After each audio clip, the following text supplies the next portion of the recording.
Broadcast is now starting. All attendees are in listen-only mode.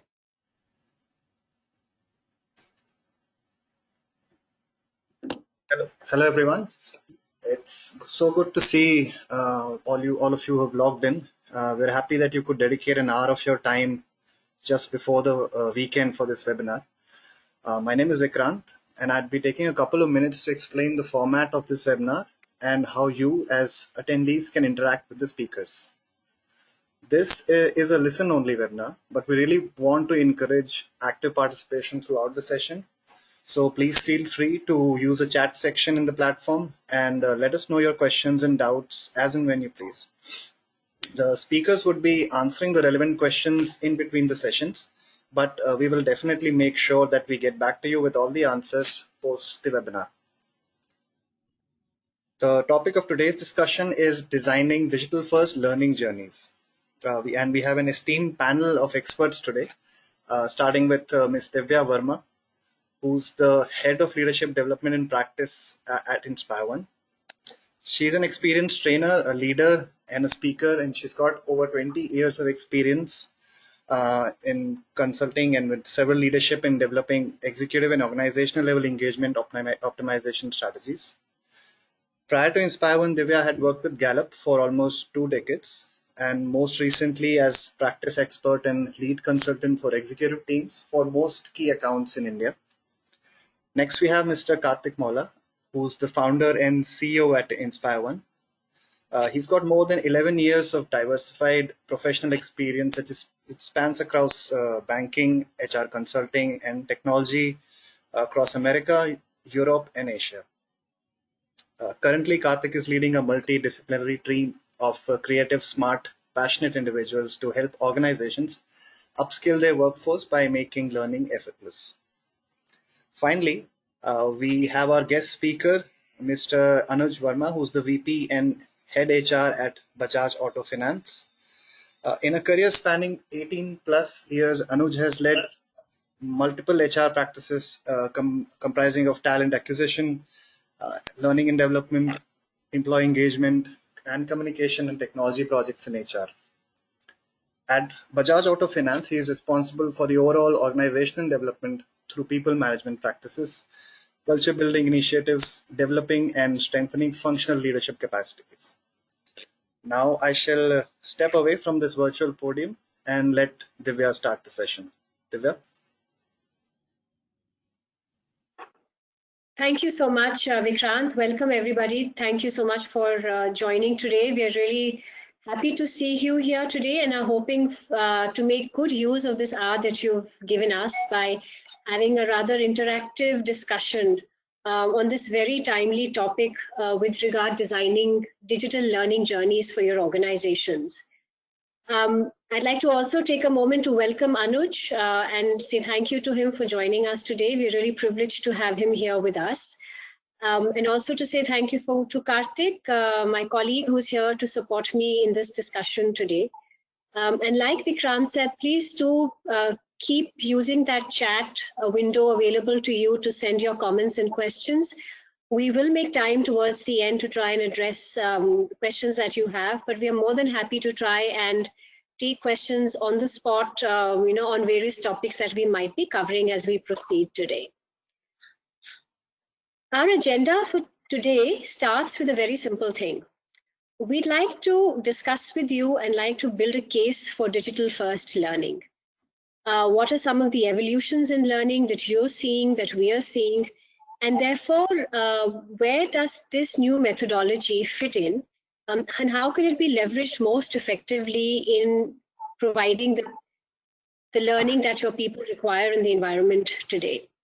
So that really will be the first topic of discussion today, followed by getting a little bit more tactical in talking about designing and delivering digital learning, some interesting principles for you to keep in mind, some nice examples for us to share with you. And that's where, Anuj, we would like your contribution, I guess, to talk about some of your experiences as well. And last, but definitely very, very important, to talk about the role of analytics in leveraging learning and leveraging learning in the digital first context. The very fact that through these methodologies, you now will have access to learner information and data, which is rather useful and can really be forward looking for you in planning how you spend time with people in developing individualized learning, how you measure effectiveness, which in itself is a different methodology to consider in this world as compared to what traditional methodologies would allow for. So really, these are the three things we hope to cover with you today. As we proceed, we will keep asking both Kartik and Anuj for their point of view. And like I said, if you have questions, we will keep trying, to build conversation to try and address those questions as well. Let's talk about the very first agenda, which is building a case for digital first learning, and talk about the evolution in learning. And of course, when we look at learning and in the context we all find ourselves in right now, there is the before COVID context, right, of how we've done it in the past and how anyway learning methodologies had begun to evolve even before we were hit with this pandemic. And really, therefore, the question for us all to mull over and the question for us, Anuj, to ask you at this point is that what were some of those interesting trends and changes in learning methodologies that you were anyway seeing in the past year and a half, before some of the larger changes in the way we work have been thrust upon us in this whole current situation. So your thoughts on some of that? Sure, Divya. Firstly, thank you and Kartik and the team there at InspireOne for sure it's going to be a great learning experience for me, and I'm sure there will be lots that everyone else can benefit. Yeah, so I think so. A lot of changes and evolution has happened in the learning space, and a lot has been given credit to the business systems. The business systems have been changing.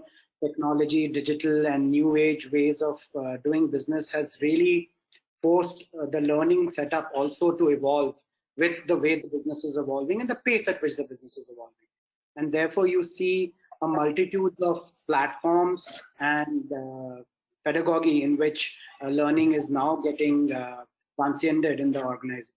So now you have, some of the things which have come up in the near future are these academic corporate tie-ups which have really intensified. Then there are open universities which have come in from a platform and from an ecosystem perspective. From a technology design systems perspective, we are seeing how AI, ML, and VR is making its inroads and making learning more immersive. There are other evolved ways of managing knowledge content in the learning space through learning record stores and content libraries. And there are multitudes of platforms that have come up to provide different kinds of learning experiences, be it videos, be it simulation, be it online classes, and obviously mobile was making its entry in a big way and was creating a lot of disruption in the way learning can be further enhanced. So before COVID happened, I think so, mobile was just about getting that steam and momentum, and that's when COVID happened. And now we all know what online mobile digital is going to do in the post-COVID regime. So yes, a lot of innovation, a lot of push, and thanks to business that it is making us at the HR end, at the learning world, also adopt and adapt ourselves to the growing demands of the business and also of its users. Excellent. Thanks for that, Anuj. I think you've really articulated that well. So we were already on the path to considering non-classroom, in a very simplistic manner, put methodologies for learning and for embedding learning into jobs, etc. So we were already on that path. And of course, in terms of the evolution in learning, we have now the after, right? So we have after realizing that some of these changes in our work situations have long-term implications. And therefore also as L&D professionals, as we plan for delivering our learning content and creating energy in that space, we have to think about adapting our learning methodologies for the future of work. And so in the last couple of months, in this working from home kind of environment that we find ourselves in, are you already seeing a faster, a more rapid adoption of some new methodologies, Anuj? Yeah, absolutely. And I think so. This challenge has really humbled us, and there are lots of minds going around in the social circles that what big IT firms and digital firms could not do is what COVID has done, and we have to be humble and honest. Yes, that the challenge that was there before us pushed us and made us open our eyes much more wider to the world of digital, because now in these times with so many restrictions that this challenge has posed on us, being digital, living digital, breathing digital is the way to go. And from a push, it has become a pull. I think so. That's a big change that has happened. Another very big change that I see now happening is, and all functions are kind of waking up to this realization, is that now digital and technology is going to become mainstream. It's not that you sit one day and demand digital from your IT team now. You have to create it, you have to breathe it, you have to visualize it, and you have to make it happen. And I think so that's the same way in which the learning fraternity and the HR fraternity has to look at what digital is going to do. It is going to disrupt, it is going to polarize the people who will be able to survive in this new era vis-a-vis those who will not. So it's not a matter of choice, it's a mandate in a way, and the situation is kind of beckoning us to do that. Another very interesting thing which I see this particular challenge that will bring, or the new normal will bring, will be a lot of integration of learning systems with the core systems, because people will want speed, people will want convenience, people will want to differentiate and also create results and impact. So I do see a lot of learning systems and designs getting integrated with core systems, and you can no longer say that I'm working or I'm learning. The new regime will be that you're learning and working, and nowadays digital is trying to do that. I think so that's something which is interesting. The last bit which I believe post COVID or AD, after discovery, that we'll go through will be, we will see business systems also going through a bit of a functional blur, and the whole compartmentalization of learning will kind of get broken down. People will start learning and would want to learn things across the value chain rather than just for their area of specialization. And I think so having a digital ready platform architecture or even a thought process will go a long way in differentiating oneself from the others in the playing field. Yeah. Perfect. So I think what's important for us to all also look at is that, our challenge remains the same. So our challenge is still that there is a certain knowledge transfer that we would like to give to our employees. And of course, we have to think about how they retain and how they apply, all with that end objective of driving higher levels of performance. So this paradigm of why we talk about training and why we talk about learning and enhancing skills and developing new skills, this paradigm remains the same, right? And I think, Kartik, you were talking about some very interesting paradoxes here when you and I were catching up earlier, which also I think lend themselves very well to considering how we develop our digitally first methodologies. So if I could just ask for your thoughts to clarify some of that.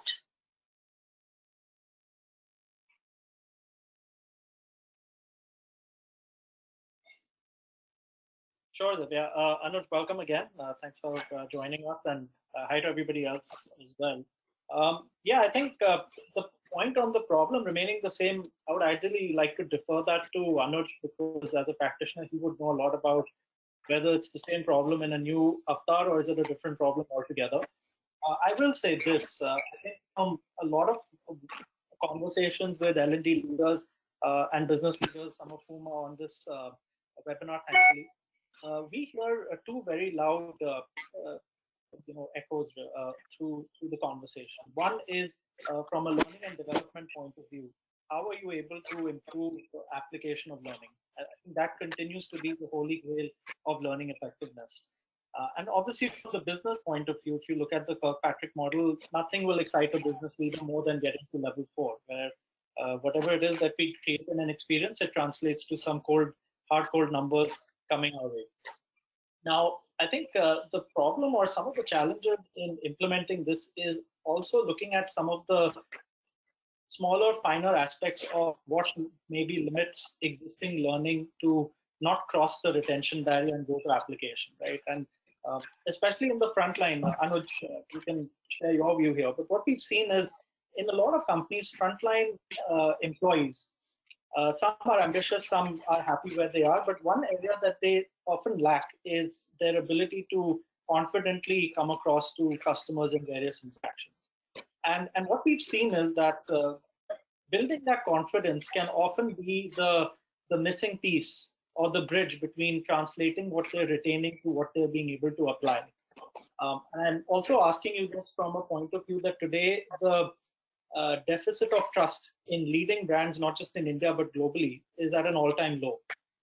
And when you read that consumers and clients don't trust brands very effectively, I think the problem amplifies even more because these customers are ultimately interfacing with the frontline staff. And if their confidence to interact with customers is equally low, then low confidence will further perpetuate low trust in the brand. So do you see confidence as a big lacuna in this whole problem statement? How have you sort of gone about addressing it? No, so Kartik, I completely agree with you. And if I were to look at a differentiating factor vis-a-vis those people who are good in field jobs, especially in sales or in collection or any of the other field jobs, it is confidence. The ability to sound confident, look confident, even if you're having butterflies in your stomach when you're discussing it with your customer, or when your customer is blatantly maybe promoting your competitor brand and questioning how yours is good, to be poker faced and be confident about your brand and staying the ground. I think so. It's really important, and I think so. The single biggest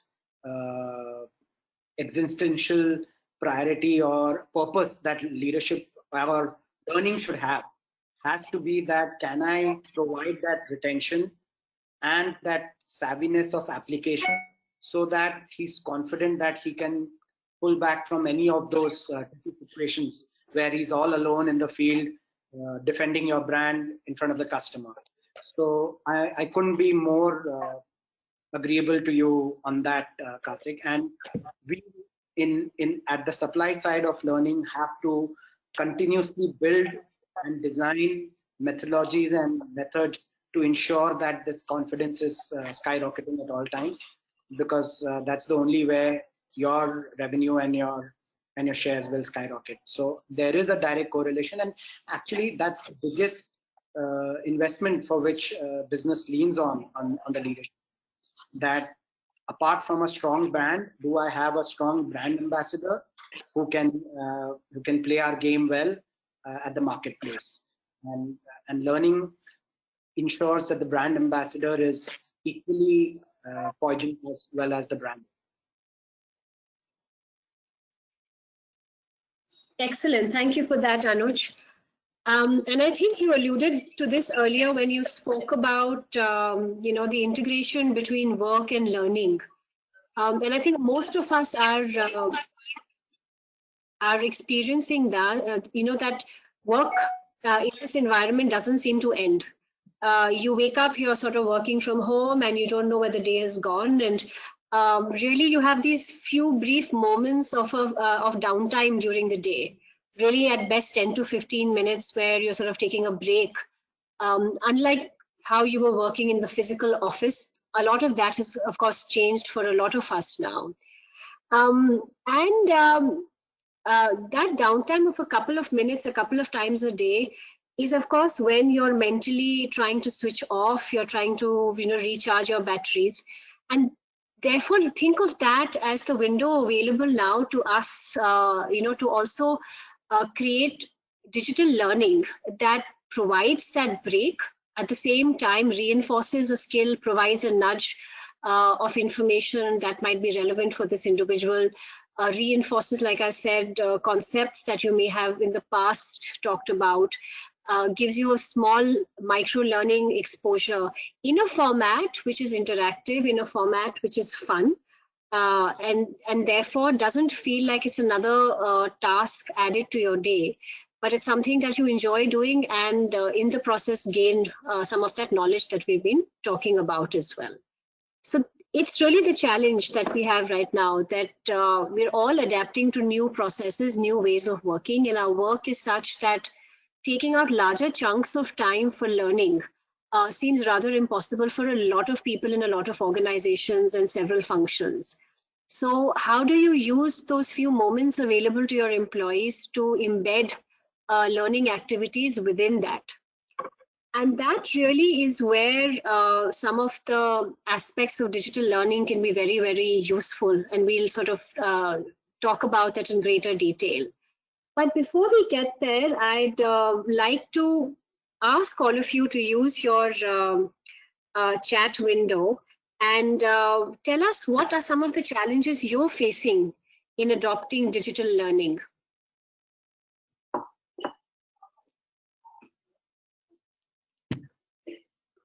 So Divya, the question is for me on what we went through. I thought, Anuj, we'd get a few comments from our participants who've joined us also. So on the chat window, a few of them can tell us what are the challenges they're facing.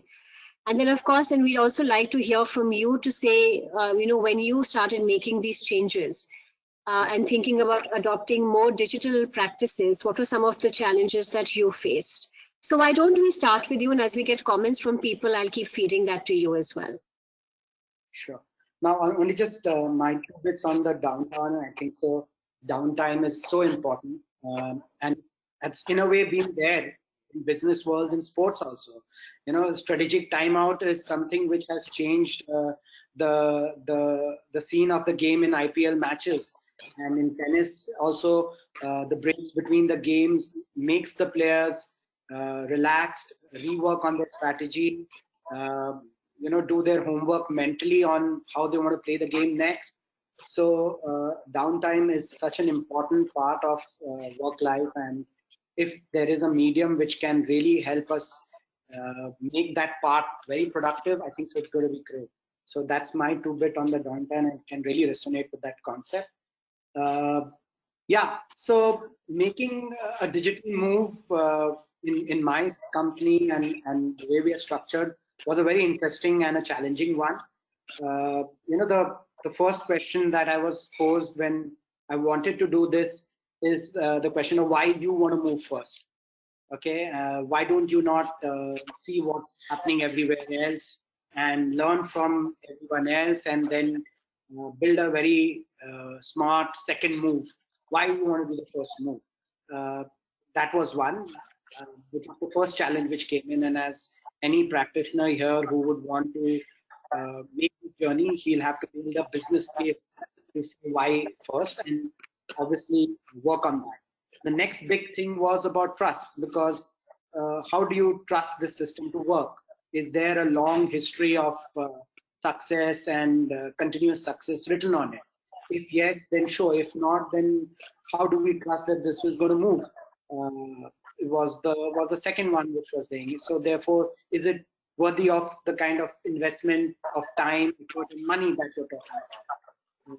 If you don't have a history of results of this thing working out, then was about my own challenge of knowing how do I find early success in it? What is the success matrix? All these things are some of the cowards in your head that will go in when you want to leapfrog your digital journey, because more often than not, you will not have past successes, and you'll have to create them and create your own story there. The next was how do you go about getting a good partner, because you can't do this on your own. You need very good enabling learning and development partners, platform providers who can understand and create platform capabilities for you, because you alone as a learning and development team in your company can't do that. So finding and getting a good partner is so important. If you get a good partner, 90% of your job is done, is my experience. Next is to convince the team. The team has got its relevance, got its importance, got its recognition from doing a lot of workshops, a lot of classroom training, and rolling out contents over 2 days period and 3 day period. And now suddenly you're telling them to reorient themselves, rejig their thinking, and totally build a totally different taxonomy of working, and becomes very daunting on them. And to tell them that it is safe and it's okay and nothing's going to happen, they have a huge question mark on their face when they're facing you. So how do you make them activist in your journey is another challenge, and an approach which you have to think of. Then getting your CEOs and team to also work on it. So these are some of the things which you have to look at. But I think so what works most is the self-belief. If you have the self-belief and you have a feeling that this can be the next big disruptor for your business, and you're passionate and driven, then I think so all these challenges can be met. Yeah. Thanks, Anuj. Thanks. That was great. In fact, I'm looking at some of the comments from our participants, and there's some very, very interesting themes. So, when we started, we talked about the fact that learning was already evolving, and we were already moving to the virtual space, right? Which is the one step before the digital space, maybe. And already there, the fatigue with, things like Coursera and Udemy and all the courses that people are asked to do, and the challenges of even during your virtual sessions, keeping people well engaged, and all of that. So I think we had already moved away from classroom to virtual, and now we are trying to take that next big leap from virtual to digital, right? So where you're of course still operating in that virtual context, but you're doing it using methodologies that are creating much higher engagement, keeping attention spans and all of that in mind. One interesting comment that somebody has posted on our question, and I'd like you to reflect for us, Anuj, on that, is that there is this tendency to complete a module, finish the task, rather than learning from anything and applying it on the field. So the risk you run is that you've given somebody a module to do, and they've done it, but how do you know that they've actually learned from it, they've absorbed it, and they will apply it? Which is the big challenge, right? Right. Yep. So I think so. The digital technology and the digital system in learning has to get integrated with the overall ecosystem of your company. And I think so a very big stakeholder in an individual's learning journey, along with the digital platforms that we build for them, is their manager and the HR team. But more importantly, the manager. And then that's where, if you are providing him a lot of useful, relevant, and exciting content on the digital platform, but you're not interlocking the manager into his ecosystem of learning, where the manager and him can have interactive conversations and curation of what they have learned through those platforms, to sift out the clear learnings or the insights and then apply it. Then I think so you're missing out on the other big piece of the puzzle. So I believe it's a combining force of giving easy, intuitive digital platforms, but also integrating it with the social ecosystem of the working style of the organization, where the manager plays a very important role. Another big way in which a lot of this can move from retention to application stage is when you also socialize this digital learning, where you have a methodology in which you're encouraging the user to know which are some of the things which have worked with his peer group or with people who have been in similar roles like him, and therefore he should try and apply those because these have been used and it has worked. So one of the other things which a lot of digital platforms allows us is to even rate the effectiveness of some of these modules by the user, so that there is a interactivity not just between the platform and the user, but also with the ecosystem, which could be the peer group and the manager. So it's an integrated effort, and we have to ensure the ecosystem is charged along with a very good digital offering. Is the way you can get it right to quite an extent. There are some participants who are sort of, would love to see the parameters that we are now using to measure training effectiveness. I just like to let everybody know that yes, that has also evolved, and as it should, and we will share with you some very interesting analytics that digital learning can provide to you, L&D teams, and as well as managers and learners themselves. So hold on to that, and hopefully we will get that information to you. The one other interesting comment I picked up on this topic, Kartik, maybe this is something for you to help us through. That the challenge right now for people really is, converting a lot of that instructor-led material into the digital context. So that's the very first challenge that people have.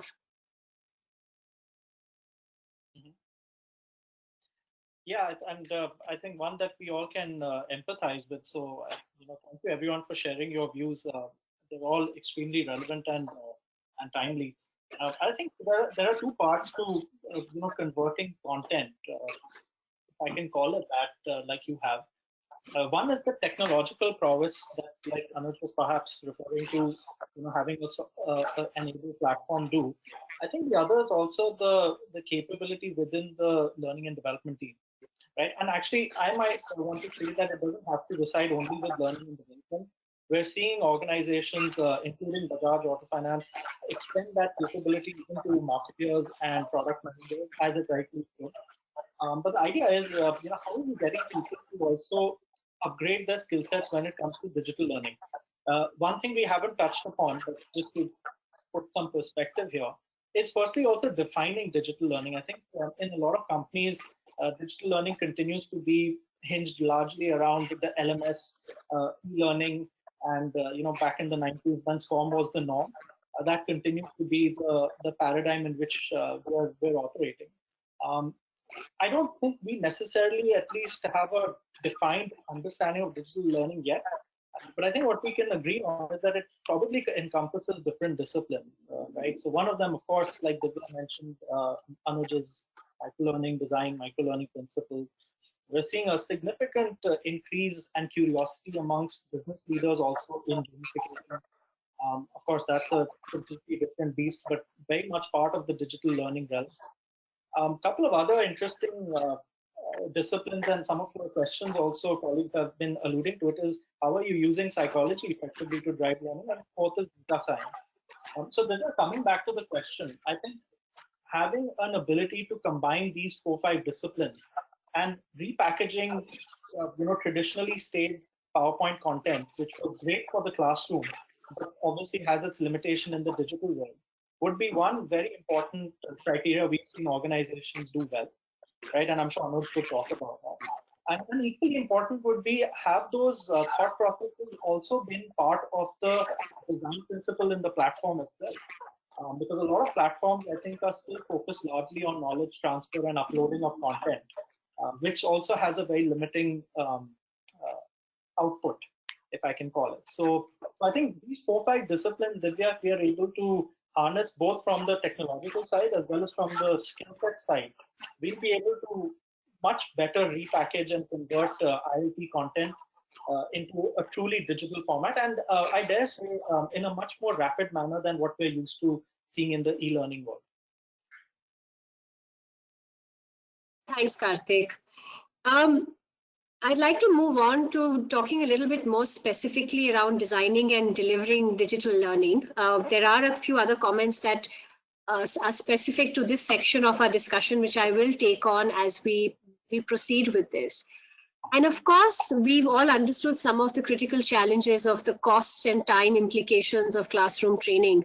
And in the COVID era, of course, the restrictions on travel and gatherings, which is another complication on top of that. Apart from that, of course, we're also dealing with changes in work schedules where our attention and retention is both challenged. And therefore, our objectives are to create more interactive learning, learning that is a part of the flow of work and allows the learner a certain control over the pace at which they learn, right? And so we're thinking, therefore, around personalized interactive content. We're thinking about just-in-time learning. And Anuj, you made this really good point to me earlier, saying that, there was a time when you sat and analyzed the various problems people have and use that knowledge to develop these 2-day, 3-day workshops. And then 6 months into that, experiencing the problem, you had the workshop and you went to, sort of teach people how to deal with those situations. We now need to empower people to have learnings from problems and, develop skills they need on the job, on the fly. So you need to therefore think, of course, about your bite-sized micro learning to enhance that focused approach to learning. Something that's easy for people to understand and easy for people, therefore, to also use at work. And this, of course, this bite-sized learning would need to be reinforced frequently so that it's not, so there's a habit that you're forming because you've gone through it, you've practiced it, you've come back and refreshed it. So that's some of the important principles when you think about creating that digital first learning from both the capability building as well as the platforms and technology that you think you are leveraging.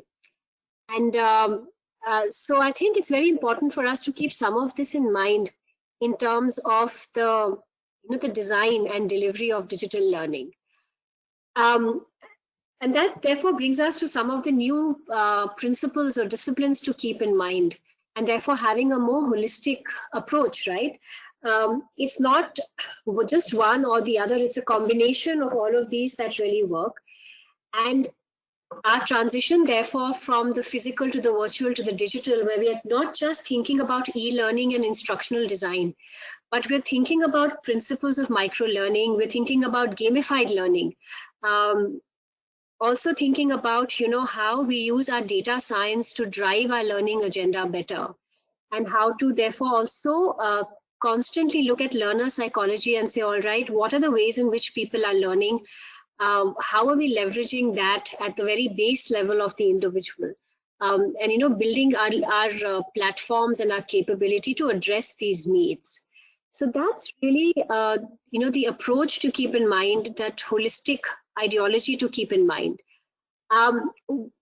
We did want to run a quick poll here, and maybe given that we've got lots of questions that we would like people to be able to get answers to, we'll move on from that. And I'll show you this first. We talked about the fact that you have these 2 to 5 minutes of downtime a couple of times a day, and that's really sometimes the window that as L&D practitioners we would now need to leverage to build learning and to build some habits around the way people behave. And one of the effective loops to do that is that loop between gaming and micro learning. And gaming here is your hyper casual gaming. So you use those few minutes you have to learn in an interactive manner, in a gamified manner, where a concept is communicated to you, assessment you go through in that gamified manner to see whether that concept has been understood well enough. If not, then you go back into that cycle. As you complete it, you move on to the next, micro learning topic that you might, you might need to think about, to learn about, get better at. And again, in that gamified manner, you're sort of building that loop of learning for yourself. So this is one extremely effective methodology to add to your digital suite. And this has, of course, been done very, very effectively, Anuj, by you at Bajaj Finance. And I'd like to use this opportunity for you to tell our participants of really how you use that technology and some of the benefits you saw. Absolutely, yeah. So I think so. what we did with a partnership with Mastero was that we were getting very here and now problems, and it was taking us too much time to bring our field force or our sales force up to date. So what was the business case for really overhauling our approach was the speed to market bit. And one critical example that I wanted to share, and it was a very humbling experience, is the overnight movement of payment systems by our customers from physical platforms to digital platform because of the COVID challenge. And while we were seeing huge adoption of digital payments happening in metros, we were at around about single digit contribution in the rural areas. And the COVID challenge created us, gave us an opportunity to overnight, within 48 hours, train all our collection and our sales guys in the rural areas for digital payments. And we were able to reach out to close to around about 170 odd customers of us who are in the rural areas, who had the money but did not have the means of traveling to our offices, and our offices were shut, and they wanted to pay to us because they had a very nice crop this season and they were wanting to do the payments. And we used the Mastero platform to build a small flashcard based knowledge, which was for around about 2 or 3 minutes, and a gamified challenge which could ensure that each and every sales and collection guys knew the basic steps of how to teach a customer to do a digital payment, either by using Beam, or PhonePe, or Paytm.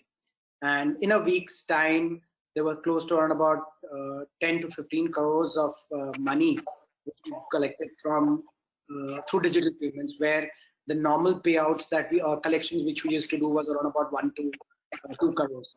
So that was the benefit and the business realization that happened when we could use the same platform in which they had to do the payment as also the learning platform.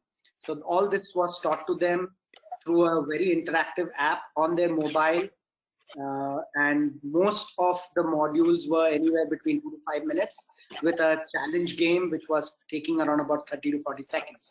And we could exactly know within a day's time who are the ones who are picking it up, who are the ones who are not picking it up. So we knew that we had to leave Rajasthan aside because Rajasthan was really adopting it well.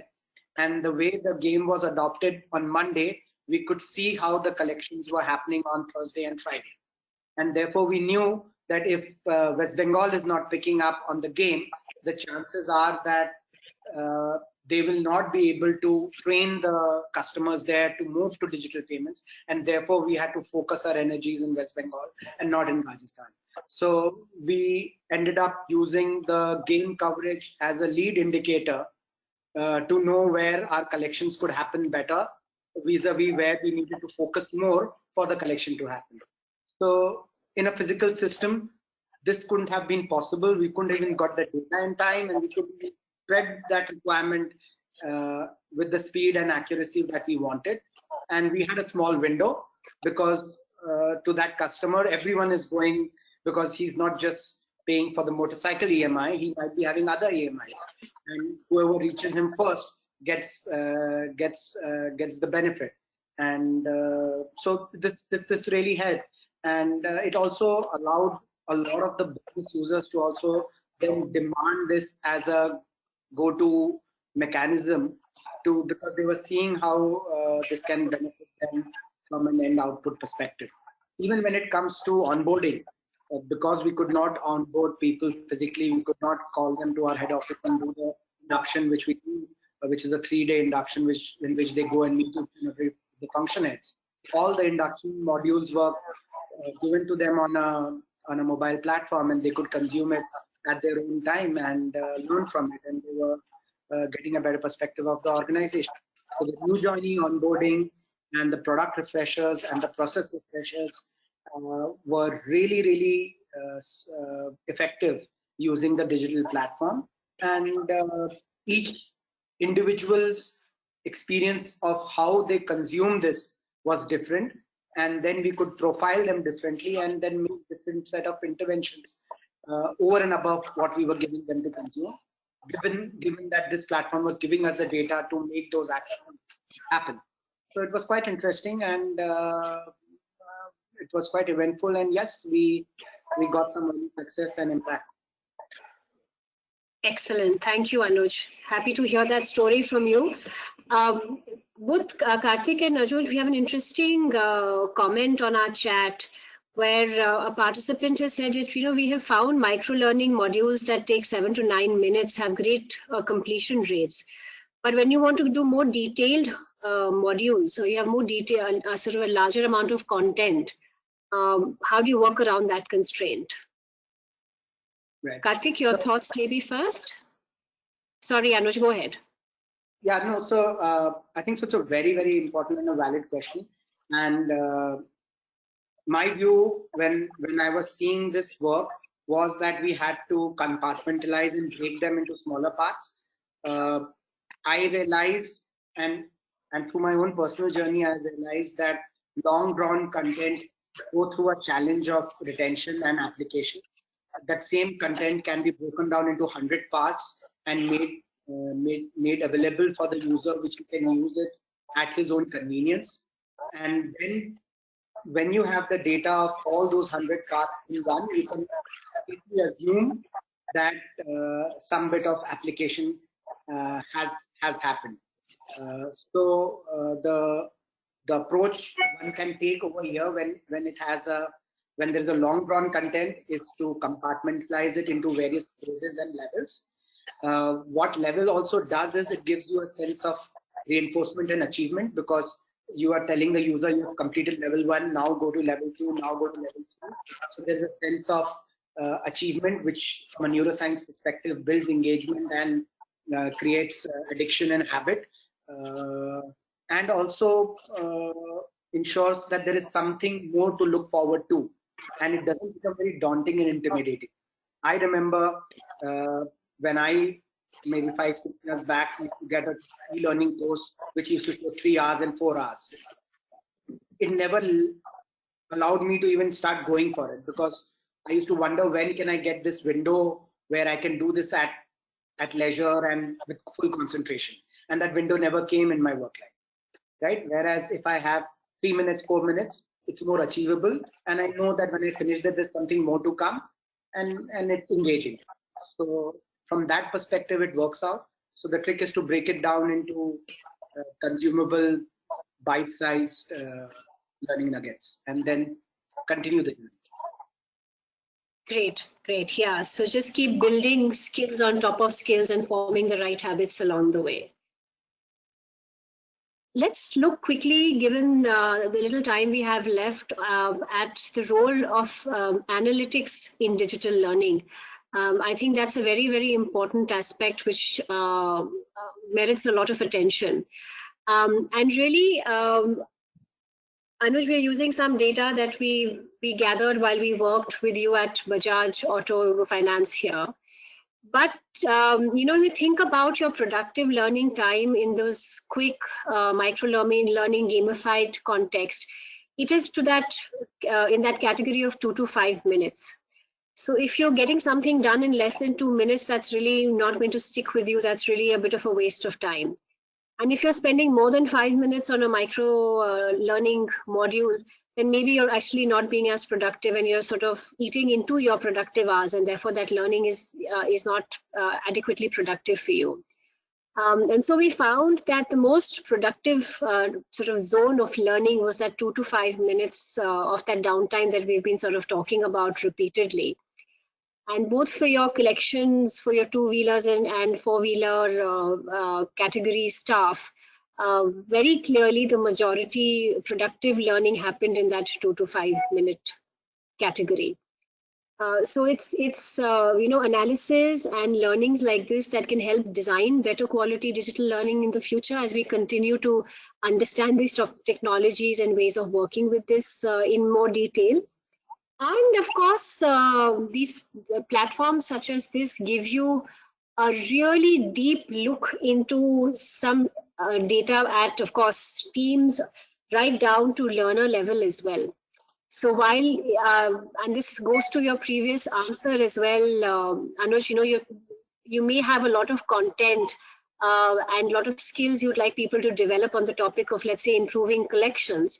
It's broken down into several topics that they can do in these quick 2 to 5 minute modules. And on each, you can then look at a variety of effectiveness measures, right? Which are not just about whether the person logged on and completed it, which is a more sort of a traditional approach to seeing, effectiveness of learning. But you can actually have analytics that take it down to engagement to say, um, how interactive were they? How many of those assessments did they complete? How many attempts did they take to complete the assessment? Did the scores on those assessments progressively improve? You can create certain excitement with those measures for your teams as well, to say who are the leaders and what badges are you winning as you're progressing across these levels. And of course, measures of effectiveness where you can study retention and habit formation as well. So the advanced analytics available to us via some of these digital platforms um, can further spur some of the learning agenda, in your opinion? Absolutely, Divya. Anuj? And, absolutely, Divya. And I, along with my collection head, we have used this data not just for knowing where to focus more in terms of learning interventions. Like, for example, in this slide, it clearly tells us that success stories are something where we need to make a separate module altogether, because the adoption and the hit rates of that has been abysmally low compared to other modules. So if I even have to spend 3 hours, I know where I have to spend, because that's the big focus area. So what these nuggets do is that it actually helps us know where we have to focus more. That is one. The second thing it helps us do is that it also allows us to know where it is where it could be a issue not by the user, but just there could be an issue of our process. So, like for example, when the collection head and I went back on this data, we asked ourselves and we saw that our definition of success stories, actually success story is nothing but the mechanism by which how much of success that a collection guy gets in terms of recovering a money from a customer. Our process and our definitions were very complex and not simplified. So it just doesn't put a actionable at the user end. It also puts an actionable at the designer end from a process perspective to see how you can simplify it. So that's one thing great. While I was also having this concern that does it have the depth to make people really learn the concept well? I think so. There's another element over here which I really like, which is the reinforcement theory, which says that amongst all these topics, if there's one topic which I'm not getting it right, I'm not going to get the answer. So I keep going back and trying it till I get the answer, and I spend time on that part which I'm not getting rather than the whole thing again. So it just keeps on nudging you till you get the right answer. And then because of the repetitiveness of you having to do that, you kind of remember it well, and you are self-aware that this is something which you don't understand very well. So there are a lot of spillover benefits that one gets, and now we are waiting for more data to come out over a period of time, like the one which we are showing here. We can also even predict that if his attempt levels are so weak, chances are that in the next week the collection in that particular area might not be so good. So we'll see if that actually happens. We can build some correlations and use this as a predictive indicator for reviews and for performance. And if we get more data and we connect it with business performance and business data, we can draw very useful insights and actions, not just at the user end in terms of developing him, but also from our processes perspective, and to look at the effectiveness of our process designs also. So that is there. And the last bit that I want to share is that, is this the only way in which things have to work? The answer is no. There are for some things where you need a lot of time, a lot of detailing, and there are other ways and learning platforms which are there.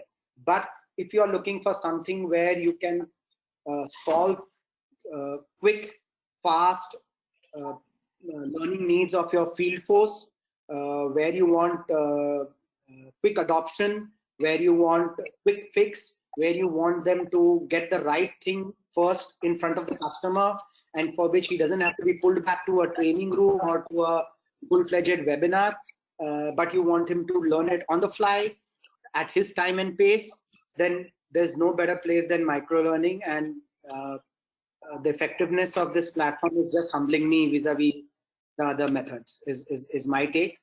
But yeah, for something like, for example, leadership or behavioral training, is this the best tool? Is micro-learning and gamified learning the best method? Maybe, maybe not. I've not tried it so much. But yes, when it comes to functional process, early onboarding of new people, large field force training and development in real time, I think so. Micro-learning with good gamified and neuroscience-based modules is the way to go. And the data that you get is crazy, and you can really put it to work. Great.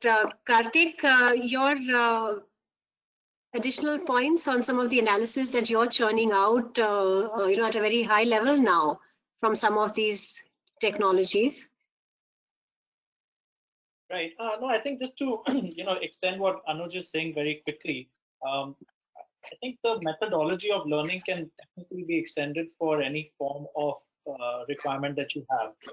But yes, I think depending on how you want to practice that skill, it's important to also augment it. So I completely endorse Anuj's point that if you're looking at establishing behaviors at a senior leadership level, can micro-learning work? Absolutely.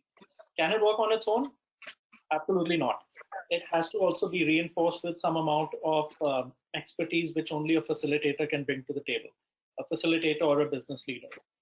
Now, the second thing I think, before we move from this particular visual, is I just want all of you to also think of how can analytics not just give you data, but help you to better manage your different workflows, right? So think of how can this data help a manager in the first place conduct a more consistent branch huddle. We've seen in sales-driven organizations, and I know back me up here, a lot of sales managers at the front line either have a very disparate way of huddle processes, or some just don't do them all the same. And when you're in a work from home mode, can you imagine if you have 1,000 managers who don't do a huddle? It's a fairly scary thought. So you have to think of how can data like this also get a manager to add to that huddle process in terms of understanding what is the lacuna in a person's learning journey, and then better link it to what is the impact that it can have on business. Even for some of us trainers out there, think of this design as how can it help us to design a better course. So on designing digital learning, data has to also play a very effective way in understanding what you cover in that virtual training or classroom training and what don't you. And that's one area where you'll be able to not just reduce the duration of training, but even if you were to spend the same time, go further in depth into the areas that really matter. And so if I'm a collections officer, really for me, the area to focus on is the success ratio. And even a one-day program, just going further in depth into that, will have a huge impetus to the business, as I'm sure Anuj and the Prayas team with Sangram's leadership also have done. So just a couple of points there, Divya, which I thought we could add. Thanks, Kartik. I know we're at the end of the time we booked with everybody, so I'd just like to quickly summarize and also say that for those of you who would still like to put a few questions on the chat, Kartik, Anuj, and I will spend another 5 minutes reviewing those questions. I think just to summarize, I'd like to just remind everybody that there is a very strong case, I think we all understand it, that the future does seem to be one where digital first learning has to be integrated into your learning methodologies. And like I said, this can dovetail into your learning ecosystems and enable greater quality of learning, greater individualization, better managed pace, great analytics. And therefore, when you make this switch and you start considering some of this for your own organizations, think both technology as well as capability. It's not just about getting the right platform, it's about creating the content which can be delivered in the right amount of time, in the right manner, with the right kind of behavior formation and assessments built into it. And of course, it's time that we talked about the impact of learning beyond just the fact that people have completed or demonstrated, some retention of it, into looking at really the speed at which they're learning, the way some of these analytics that we've presented to you today can be leveraged is really remarkable. So as a manager, I can look at my team and say, all right, where are they struggling the most? Which micro skill do I therefore need to reinforce using other methodologies, because that's where the attempts are the highest, the time taken is the longest. You can create a lot of excitement and buzz around this, to encourage people to try this and hopefully understand the benefits it presents as well. So that really, was the discussion we had planned for you today. Like I said, we are more than happy to stay on for another couple of minutes and take your questions. As I wait to see if there are questions on the chat that come up, I'd like to first of all say thank you for joining, and also say that a copy of the recording of today's discussion, of course, will be a part of the email that goes out to you for attending. If you would like to get more information about this and specifically have a discussion on a certain concept or thought that was shared with you today, please do reach out to us. We'll be very happy to discuss that with you, share our learnings with regard to that. On the many questions and comments that we heard around, converting some of your traditional training content across a variety of topics into digital and virtual methodologies, we're all living in that world right now, all faced with that challenge, and all sort of finding newer ways to do that. So again, that's a great, we have great learnings there from a variety of organizations that we interface with. So do reach out and Vikrant, do let us know if there are any comments or questions that Anuj or Kartik can add some light on. No, Divya, I think so. It's absolutely right. I think, I used to always think that I can do this on my own. It's just about putting 5 or 6 slides and making one game and letting my employees do it. But I think so I'm humbled by the science and the approach behind it. And how do you make it habit forming, the concepts of neuroscience. And I think so having good partners and good, sounding boards who can really help you come into this space, because it's not so easy as it looks at the end, is something very, very important. And I think so that's where it's really helped, because clearly it wasn't a skill that was there with me or with my team. And therefore, I think so the whole ecosystem has to work for you for making it happen. So I think so the first step, if you were to ask me in introspection, is to get a very good partner and who can really understand you and then help you build it. And as and when you build a skill on your own, you kind of be on your own. And I think so that's one big message that I want to leave, because it's very important that we build the whole ecosystem keeping the user in mind. And our other early learning orientations have not kind of driven that to us to the fullest, right? It was a bit of a sage from the stage model, but this is totally different. This is keeping the field sales force guy in mind, understanding that he's in the streets, there's noise, there's commotion, that he has 2 or 3 minutes here and there. He has a very active life after office, and therefore how do I build learning interventions in his life and his ecosystem? It starts with that. It can come naturally to everyone, and therefore you need a very good partner who can help you think through this and visualize this and then make it happen for you. And when you get it right, I think so the data that you get and the impact that you get, it's music. So I think so everything also has to work, and obviously you need huge amount of support from your business teams. They have to believe in it and own it up, and then I think so the magic works.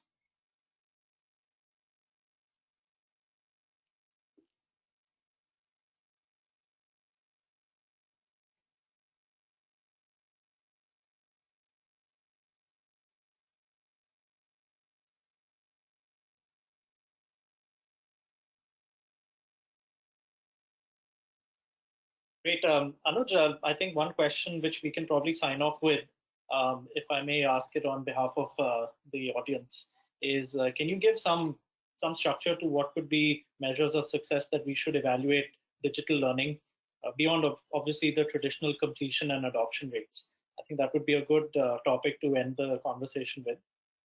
What are your thoughts on that? I think as human beings, we always want conformity, and I think so. This demand is being placed by me on myself. The way one can look at it is to first have a continuum of matrix to assess. When you are starting off, I think so you should be very happy with coverage and completion. I think so at a phase 1 level, it's a very good validation of your efforts. It also shows that the user is getting addicted and there is habit formation happening. In phase 2 and 3, you can move towards figuring out what are some of the impact it is happening on some of the lead performance indicators. So like, for example,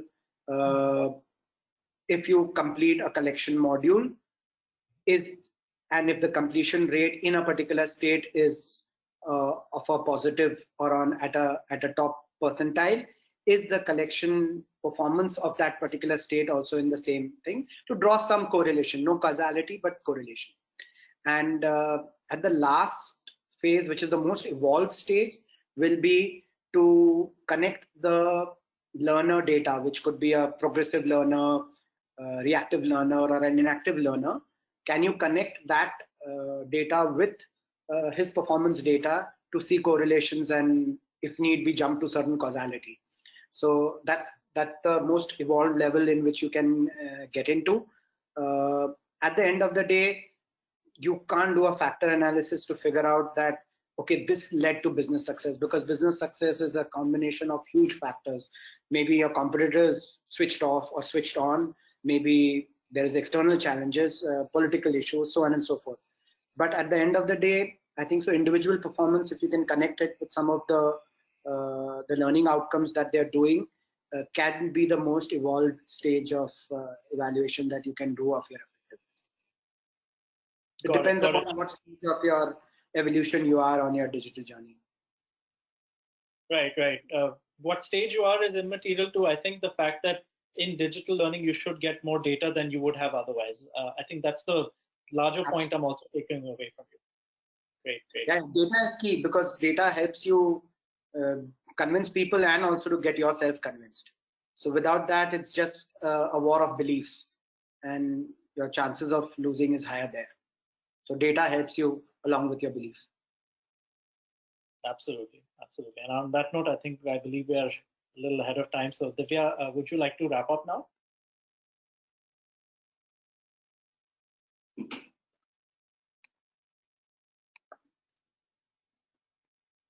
I think she might have actually just dropped off. So let me take this liberty to thank everybody who still carried on with us well beyond the designated 5 o'clock deadline. Both Anuj and I thank all of you, and we hope this has been useful. Anuj, again, on behalf of all of us, the colleagues and InspireOne, thank you so much for doing the tango with us this time. Just to reiterate, we'll have this recorded version available for all of you to see and share and socialize, like Anuj said. And we look forward to seeing you again very soon. Thank you so much. Have a terrific weekend.